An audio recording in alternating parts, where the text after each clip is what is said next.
طبي مباشر، لأن هذه المنطقة حساسة جدا ونخشى من حدوث أي شيء لا قدر الله. الرسالة التالية: خالد، عندي حساسية في الحنجرة والتهاب شديد جدا. التهاب الحنجرة أو حساسية الحنجرة، أولا المحاولة على قدر الإمكان عدم استخدام الصوت بقدر الإمكان، يعني ما نستهلكش الصوت كتير، نقدر على قدر الإمكان إن إحنا نريح الصوت، وممنوع طبعا الصوت العالي تماما. دي أول حاجة.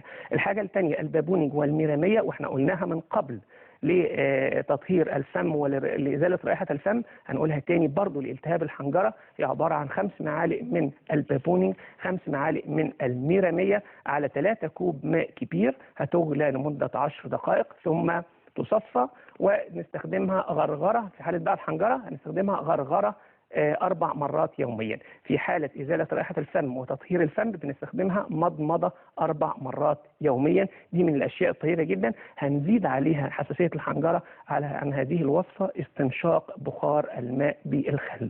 قليل من الماء هنحطه على النار، هيبتدي يتصاعد الأبخرة، هنضع معلقة من الخل وتستنشق هذه الأبخرة لمدة 5 دقائق، طبعا من بعيد ما نقربش منها قوي. دي أيضا من الأشياء الطيبة قوي في حساسية الحنجرة. الرسالة